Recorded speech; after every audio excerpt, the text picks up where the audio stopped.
Vamos lá, galera.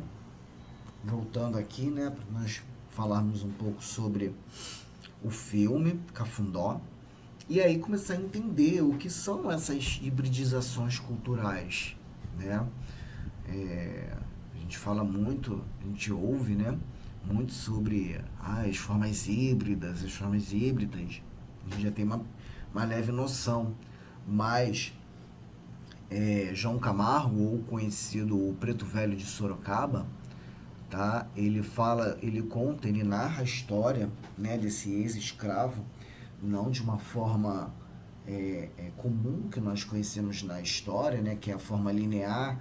No ano de tal aconteceu isso, no ano de tal aconteceu isso, justamente porque essas histórias elas partem de narrativas, elas são histórias que são contadas, né, que são passadas pela oralidade e aí foi se reconstruindo essa vida.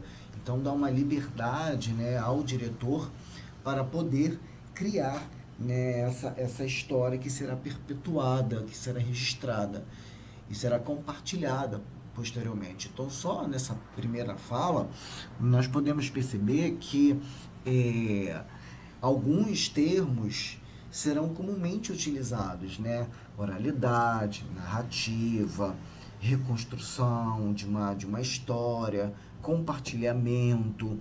Veja que em momento algum eu falo troca. Vocês vão entender lá no fundo. Tá? Então a história começa em meados do século XIX e vai até a década de 40, quando ele é morto, né? Porque ele, obviamente, ele acaba incomodando muitas classes da elite brasileira.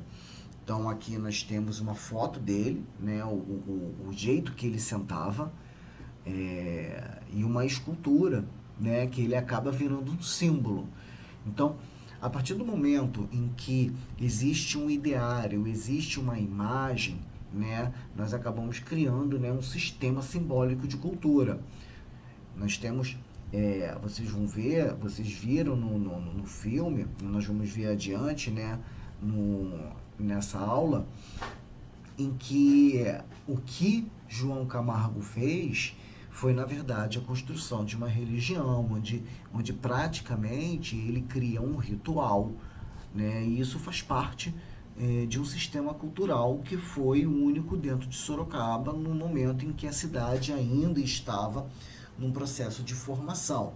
Obviamente, se nós jogarmos hoje em dia, a igreja, né, em que ele construiu, ela está no meio, né, de outras construções com uma outra configuração urbana, mas não deixa de ali ter o seu registro, de ter a sua localidade, de ter o seu território firmado, né, do início da construção de um movimento cultural, através que foi construído através de hibridizações. São várias culturas, né, que o João Camargo ele consegue agregar para a construção de uma nova cultura. E aí, quando nós estamos dentro, né, analisando, né, a ideia do que é o hibridismo a partir de um filme, um filme que é um relato brasileiro, nós temos o sincretismo religioso e resistência cultural. E aí vamos pegar, né, o que Flores Fernandes, um sociólogo muito importante, que começou a abrir o campo de estudos, né, e lembrando uma coisa que Fernandes, ele era um homem não de uma elite intelectual, né, de uma classe abastada, mas ele traz esse olhar um pouco muito mais para aquilo que se é uma resistência cultural no início do século XX, e ele traz justamente esse pensamento, né, de um contexto histórico social. Não é apenas um contexto histórico, né? Ele não é um histórico no sentido desse linear, desse olhar linear dos séculos, das décadas, dos anos, né? Ele vai pegar um acontecimento, um fenômeno sociocultural e vai transcorrer isso dentro de uma história, criando, né, essa sequência lógica para que o espectador possa entender. E nesse caso, nós leitores possamos também entender como esses formatos eles vão dialogar e vão construir essa nova identidade cultural. E aí ele passa desse trabalho escravo, ele vai ser um soldado, ele vira um homem livre, sem condições. Eles deixam isso muito bem claro, né? Obviamente que também vai pegar muito do recorte, né, do período do pós-abolição, que houve abolição, mas não houve um pensamento daquilo que seria, né, uma sociedade negra, né, pós a escravidão, sem recursos para se manter, né, na vida. Né? As condições de trabalho continuam sendo análogas a uma escravidão, porque eles estão livres, mas sem um reparo, o que nós cobramos nos dias de hoje, né? Uma reparação histórica por conta disso. Só que o João de Camargo, né, ele era uma pessoa muito carismática, né? Ele tinha esse poder de agregar pessoas em sua volta.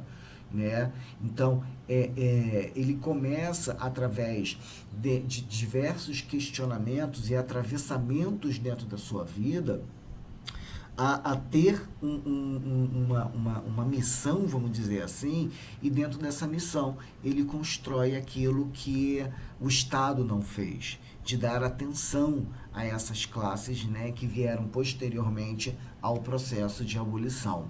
E essas experiências religiosas, né, que funcionam quase como devoções, elas serão divididas em dois momentos. Né? O primeiro momento, que são as suas raízes africanas, as suas referências africanas, já aqui no Brasil, e aí nós vamos chamar essas referências africanas dentro do Brasil de referências afrodiaspóricas, né? Porque a diáspora era o processo dos africanos que são escravizados em suas terras, perdem as suas identidades, as suas referências culturais e vão parar em um outro país, que é o Brasil, e ali eles conseguem reconstruir. Então, nós não vamos falar nesse sentido das referências africanas, porque Camargo ele já está no Brasil, ele é filho de uma escrava. Né? Então, é um processo afrodiaspórico, ele é fruto de uma diáspora. Ele não nasce, ele nasce no Brasil, ele é fruto de uma diáspora porque sua mãe ela era uma escrava. E ele nasceu ainda escravo, mas aqui já no Brasil.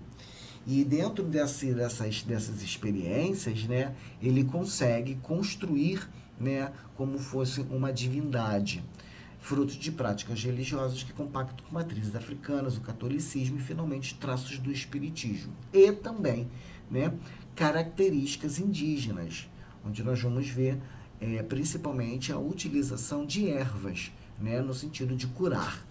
E que vocês devem ter visto, né, na hora que ele distribui o remédio, ele fala, nada aqui pode ser cobrado, tudo aqui é de graça. Então são misturas, são ervas que são misturadas e são criados esses remédios e óleos. Aqui uma foto, né, do Camargo, e olha que interessante esse registro, né, ele começa, né, a ser introduzido nesse âmbito religioso pela sua dona, chamada Diana Teresa de Camargo, e da onde vem o nome dele, né?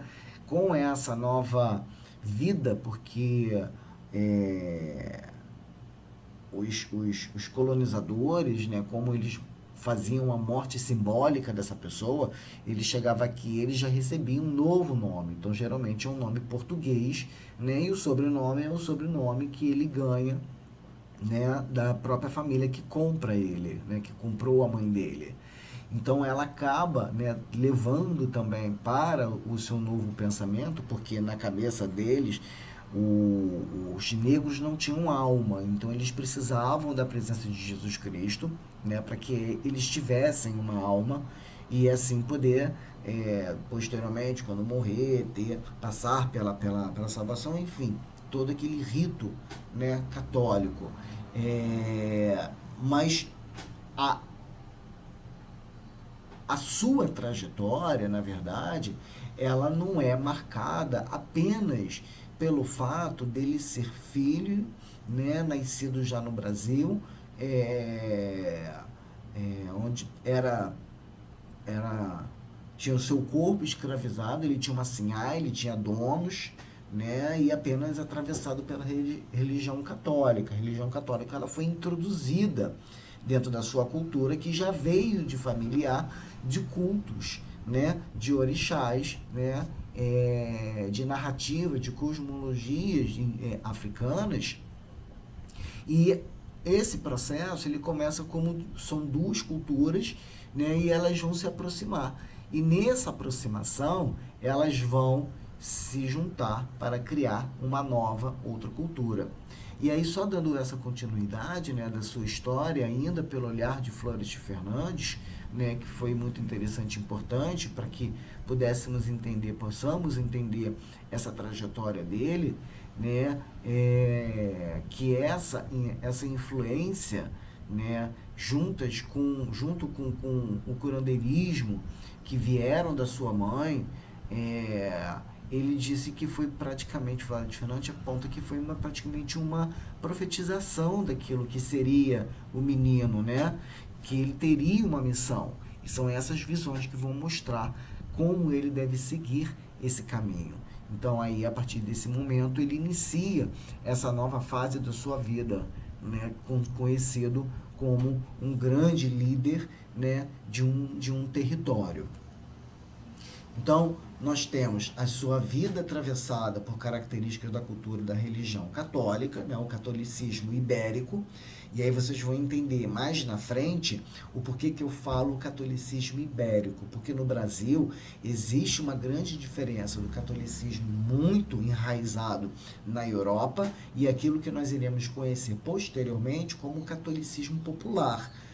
Tá? Principalmente nas regiões mais afastadas, nas regiões localizadas nos interiores dos estados, né? Onde a produção cultural ela acaba sendo hibridizada com outras manifestações culturais.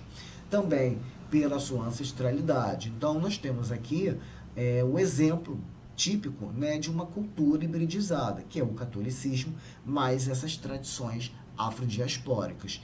Então, nós podemos afirmar que essas referências culturais de Camargo, né, elas são frutos de um país colonizado que, ao mesmo tempo, de certa forma, eles foram resistentes a uma domesticação. Até que ponto, ou até onde esses corpos foram domesticados, quando a gente olha para um passado, principalmente com o exemplo de Camargo, né, em que, embora a domesticação católica ela tenha provocado essa mudança cultural, ele não deixa a sua ancestralidade, né, aquilo que ele aprendeu com sua mãe, com todo o sistema cultural africano, ele não deixa de lado. E em um certo momento, não sei se vocês, obviamente que vocês perceberam, o próprio Exu, né, que aparece dizendo, eu falei assim, pô, e eu? Você esqueceu de mim, você criou isso tudo, mas eu te dei um caminho, né? E segundo a tradição iorubá, o orixá Exu é o orixá do caminho. Ele abre os seus caminhos porque ele quer que você progrida, né? Ele também é conhecido como o orixá da fartura, como o orixá da abundância, mas ele cobra. Ele te dá, mas ele cobra. Isso é o orixá. Ele é representado da forma que nós conhecemos no dia de hoje, mas ele tem essa coisa da galhofa, da brincadeira, do deboche, tá? Mas a partir dessa resistência, né, dessa resistência à domesticação, ele consegue criar uma nova religião.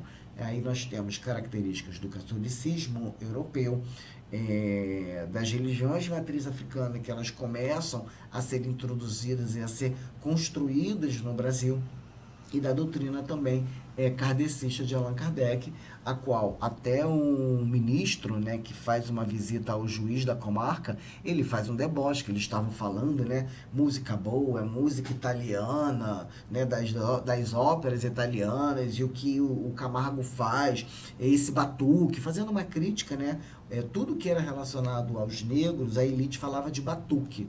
O código de condutas né, do primeiro e segundo reinado, o batuque era tudo relacionado aos que os negros faziam. A capoeira, a dança de umbigada, né, o samba, que depois virou o samba, todas as manifestações relacionadas à população afrodiaspórica e que com certeza, principalmente na região norte, tem uma aproximação muito grande com a cultura indígena, né? Tudo isso para eles era atrasados. E aí o ministro, né, ironicamente, ele fala, nossa, mas na Europa, né, na França já está nascendo, né, o espiritismo. Allan Kardec, ele era francês, né? E aí o cara fica meio sem graça, que ele faz uma exaltação àquilo que se vem da Europa, mas ao mesmo tempo ele ignora, né, uma doutrina, né, que não é nem uma religião. O espiritismo, ele é uma doutrina, né, que fala sobre espíritos, etc e tal. Então, o filme é muito interessante porque ele também aponta, né, como falei, da mesma forma, de que forma eles olhavam. E aqui, né, chamando de encruzilhadas de práticas, né, encruzilhada de práticas, que é a Igreja do Bom Jesus do Bom Fim da Água Vermelha, obviamente, que aqui está coberto para se criar um mistério, né, mas assim era o altar da igreja dele, né? Olha que interessante as referências, né? O formato ainda que lembra a ideia da igreja, né? Mas ao mesmo tempo nós podemos ver associado ao contexto católico, né? De todas as imagens de santos católicos, mas à esquerda uma imagem de uma cigana, com o leque de uma cigana. Vocês vão entender o porquê que a cigana ela aparece, tá? Vocês vão entender. Tem uma seta aqui no meio que eu não sei porque ela não sumiu. Vocês vão entender porque a cigana, né, na hora que aparece uma cigana, né, lê a mão da mulher, né, que ele acaba tendo um caso, que acaba sendo praticamente a sua companheira, mas tem uma referência muito grande. Abaixo também, lá no cantinho, lá no fundo esquerdo, tem várias imagens de caboclos, né, que é a referência indígena, né, muito praticada dentro da Umbanda. Então, nós temos diversas interferências e uma linguagem estética que foge uma linguagem estética daquilo que todo mundo conhece como a igreja comum, né, europeia.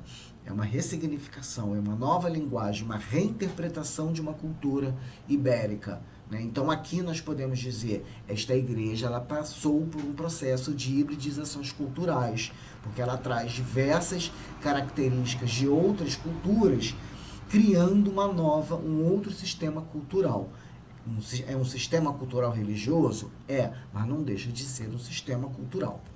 Tá? Então essas hibridizações, elas partem desse passado histórico brasileiro, como nós podemos ver nessa gravura, né? Do lado direito nós temos brancos sentados junto com os negros e junto com esses dois personagens dançando, e que tem roupas que são características de outros povos, que são os povos ciganos.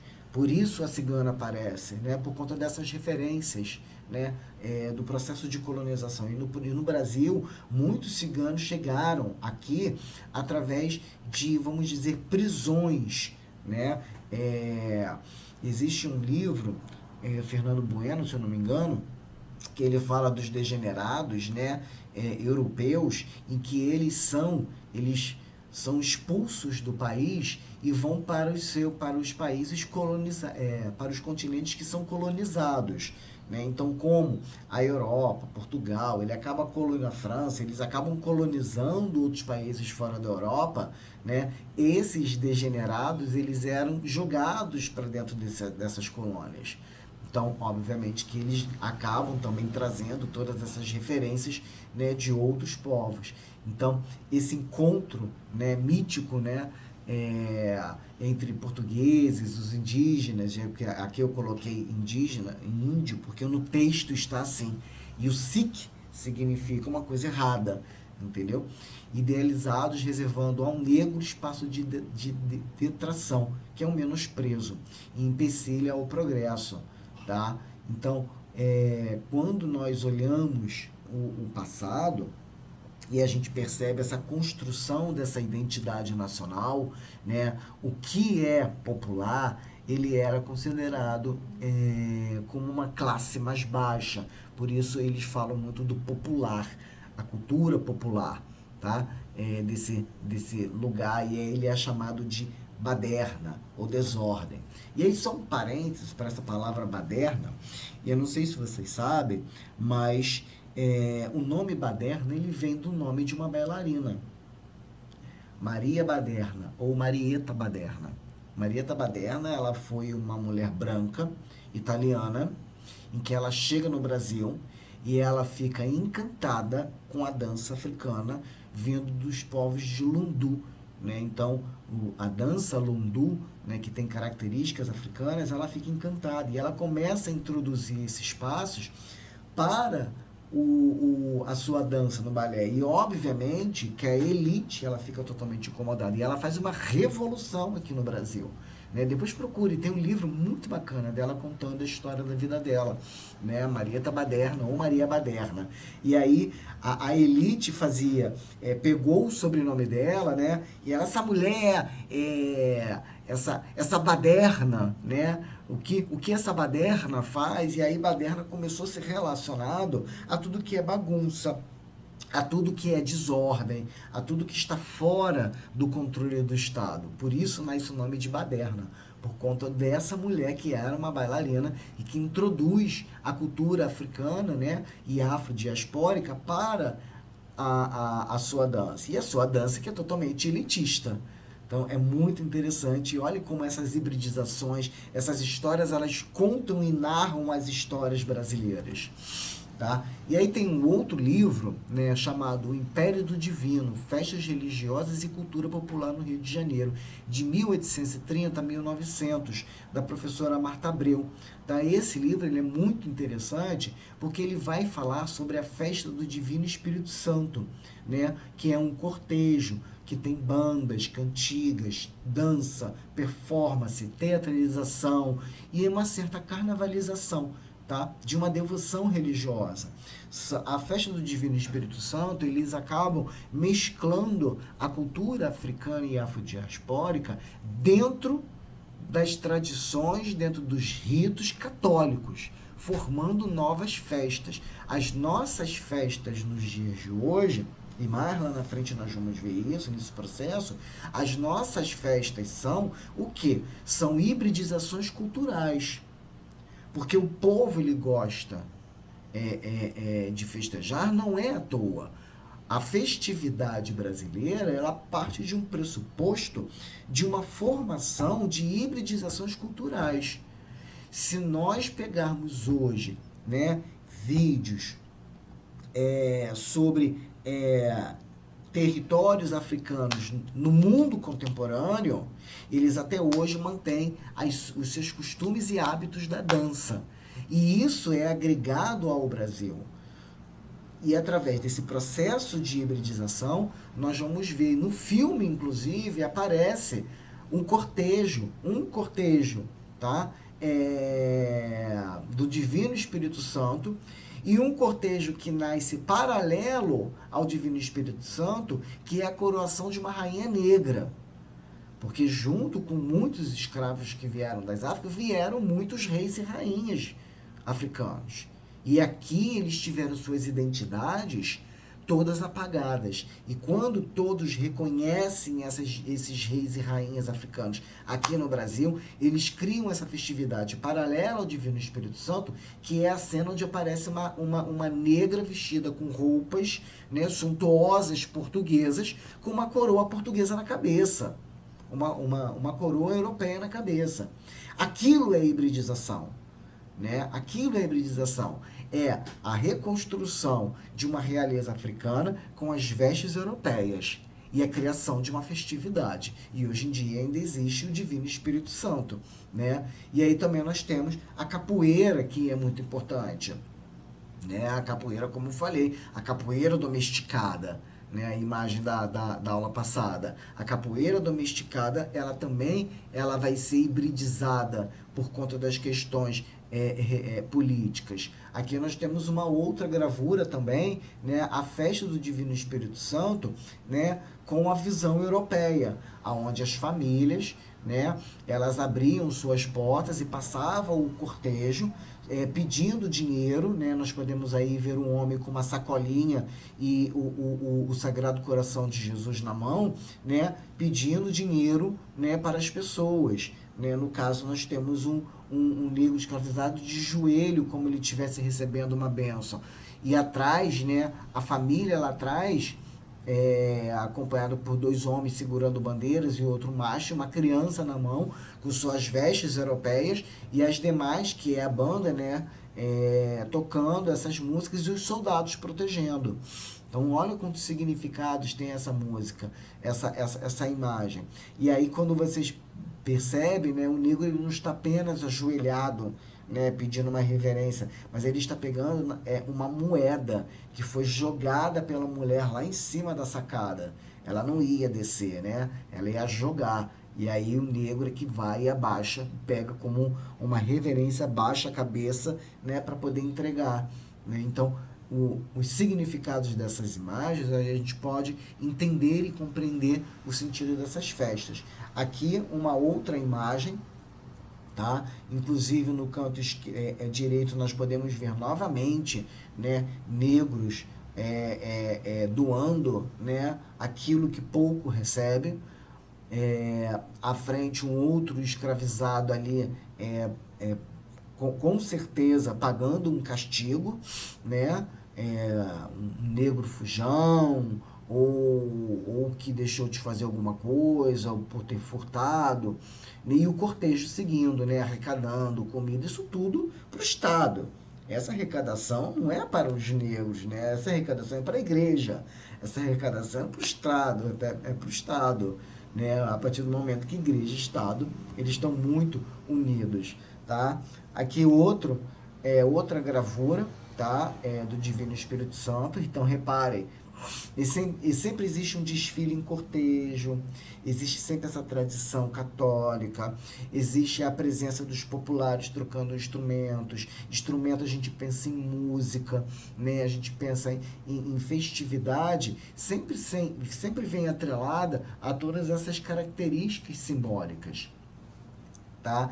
E essas hibridizações do cafundó a gente pode enxergar, né, no cortejo, como no cortejo do Divino Espírito Santo, mas já com a imagem daquilo que ele vê o Bonfim, da Água Vermelha, né? O Senhor do Bonfim da Água Vermelha, que é um homem que segura o mundo, que não sei o que, ele manda construir, né? Lembro que ele manda construir uma escultura, porque ele precisa do elemento simbólico. Aí, quase no centro da imagem, né, nós temos o mastro com fitas. As fitas, elas vão significar amarrar os seus pedidos, né, vão colocar elementos. Lá na igreja, deixa eu ver se eu volto aqui rapidinho, aqui não dá para ver, mas existem lá no fundo, né, eu não sei se vocês conseguem ver algumas imagens, fotografias, retratos. Isso a gente chama de ex-voto, tá? Que são os pedidos que são feitos às pessoas que estão com algum problema de saúde, de trabalho, de família, e eles fazem promessas e deixam como forma de agradecimento, né, um elemento que represente aquele pedido. Então, existem igrejas no Brasil inteiro onde a parte de ex-votos você vai encontrar cabeça de cera, pé de madeira, vai encontrar o óculos, vai encontrar uma muleta, né, que é um pedido para ficar curado, e aí é como fosse um agradecimento e dizer ali que ele foi curado. As referências africanas, tá? No canto superior esquerdo, nós temos não apenas os trajes que são utilizados, né, nos personagens ao fundo, tá?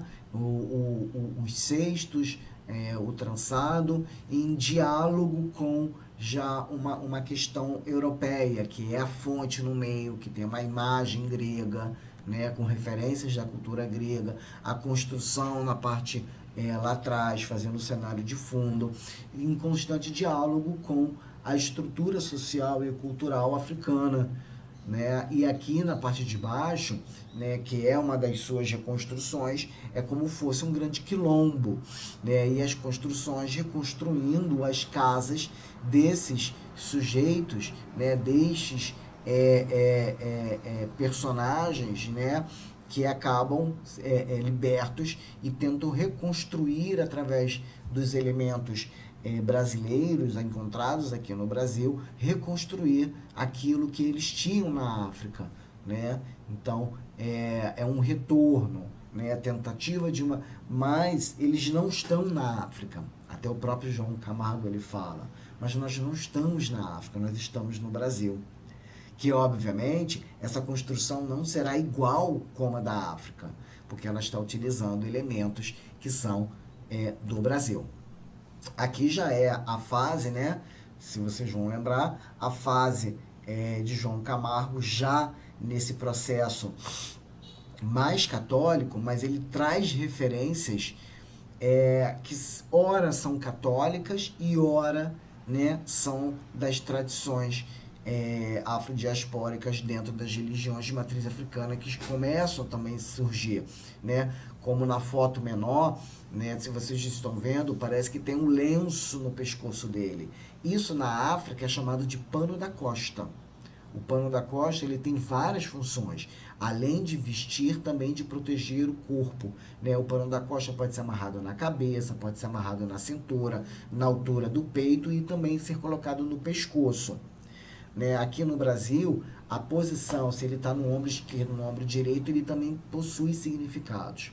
Na imagem maior, que o João Camargo está na frente, né, interpretado, obviamente eu deixei de citar por Lázaro Ramos, que está perfeito nesse filme, né, nós podemos ver uma procissão, um cortejo, tá, do Senhor do Bonfim da Água Vermelha, e à frente ele com vestes brancas, que são relacionadas não apenas ao culto afrodiaspórico e ao candomblé que está sendo formado, mas também ele faz uma referência ao kardecismo, tá? Porque o kardecismo ele fala do uso do branco para todas as ocasiões, né? Principalmente as ocasiões dos ritos que eles participam. E um detalhe muito importante, em que ele está usando, não sei se vocês estão vendo, um colar em volta. Isso é chamado fio de conta.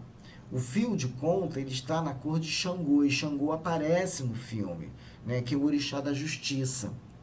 Né? É um que aparece com um machado em cima de pedra, ele risca e faz uma faísca. Né? E Xangô ele faz parte do filme, da vida de João Camargo, e ele não deixa, mesmo criando a sua igreja, que é um processo, ele não é uma igreja católica. Por isso que foi a crítica da elite, né? Que ele estava fazendo charlatanismo, que ele estava fazendo curadorismo e feitiçaria. Mas essa nova igreja que ele cria, ele traz essas referências. E uma das suas referências é a referência africana, a qual ele não poderia ter esquecido, né? Que ele foi cobrado por Exu. Você não pode deixar a gente para trás. Né? Nós que te demos o caminho, que é toda a sua ancestralidade, né? Que veio trazida junto com tua mãe, junto com os outros. Tem a cena, né, dessa parte aqui, em que aparece o Senhor e todo mundo voltando, e ele começa a contar uma história, e aparece um elefante, ele é chamado de griot. Né? O griot, para os africanos, são os grandes sabedores, são pessoas mais velhas que carregam todas as histórias, todas as sabedorias existentes. Né? Então, aqui, um outro processo de hibridização, tá? Dentro de João Camargo. Então, nós temos também, aqui, o personagem acima, né, é o Exu que aparece. Né? Ele já faz uma mistura de roupas, ele que cobra, porque o Exu também, além de tudo, ele é um mensageiro de orixá, não é Xangô que fala com ele, é o Exu que vai passar a mensagem, tá? E aqui, na hora que ele vai, ele tem essa visão e essa necessidade de também respeitar a sua ancestralidade. Ele faz o fundamento da casa, que está abaixo da igreja, ele traz todas as características, né, culturais africanas. E aí eu fiz um esquema, né, para vocês poderem entender né, sobre o catolicismo ibérico e o catolicismo popular. O catolicismo ibérico, ele tem a igreja, né, que segue os moldes conforme os movimentos artísticos, né, neoclassicismo, durante a Idade Média, o período românico, o período gótico, renascimento, barroco, rococó, neoclassicismo, romantismo e por aí vai, né? E todas as suas liturgias, elas são mantidas, as tradições, né, formato de roupas, igrejas, etc., eles são alterados de acordo com a temporalidade. A liturgia, que é o costume, que é o rito, ele é mantido, tá? E o catolicismo popular. E o catolicismo popular, ele sofre essa hibridização, porque no Brasil nós vamos ter a cultura que invadiu o Brasil, junto com a colonização, que é a cultura ibérica, né? Europeia. Portugal, principalmente Portugal, Espanha. Mas ela vai sofrer essas hibridizações por conta das presenças afrodiaspóricas, né? E todos os elementos que compõem os orixás, os tambores, a incorporação, os elementos físicos e simbólicos, além dos saberes indígenas populares, que são os remédios caseiros, as ervas e o contato com a natureza. Detalhando um pouco mais esse esquema, né, eu trouxe aqui, esses são 5 itens, né? Catolicismo popular, que é uma herança ibérica. São as imagens de santos, são os rituais de reza e as ladainhas. A influência das festas e tradições católicas trazida pelos colonizadores portugueses. Tem uma outra autora, eu vou procurar, depois vou ter que fazer uma relação, uma outra autora, que ela listou na sua pesquisa, né, a quantidade de festas católicas que o Brasil colônia tinha. Era uma coisa monstruosa, né? Uma quantidade de santos católicos festejados e comemorados. Temos também as cosmologias afro-brasileiras, que é a presença da entidade dos orixás em diálogos visuais e simbólicos, o transe, a incorporação, a musicalidade, né, dentro desses rituais. João de Camargo, ele é retratado como um médico curador, em diálogo com as tradições do candomblé e da umbanda.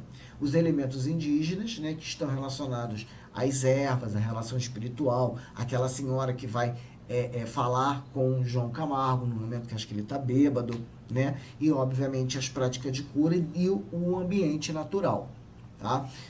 Uma das características é aquela da igreja, é a imagem, tá, dos santinhos, das imagens dos caboclos, dos indígenas.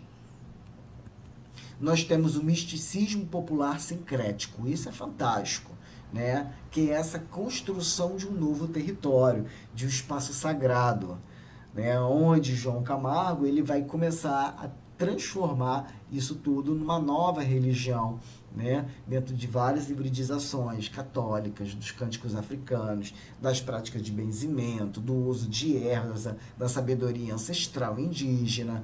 Então, isso é uma resistência cultural a partir do momento que ele traz todos esses elementos dentro de um novo território. Isso faz com que as pessoas reconheçam pedaços da sua cultura e aproximem tudo isso para eles, né? E, ao mesmo tempo, vai dialogar com esse imaginário religioso de uma população marginalizada, daquilo que foi proibido e imposto. E, obviamente, não podemos deixar de falar a cultura oral e a narrativa popular, porque a história ela é reconstruída a partir da oralidade e desses saberes populares, né, que vão deixando escritos, que vão fazendo, mediando, né, culturalmente como interlocutores e reconstruindo essas histórias, né, dessa oralidade tradicional, resgatando cantos, rezas e histórias transmitidas entre gerações. Então, galera, daqui a pouco nós vamos para a parte 3, tá? Afinal, o que são hibridizações e trocas culturais, beleza? Então, beijo no coração e até daqui a pouco.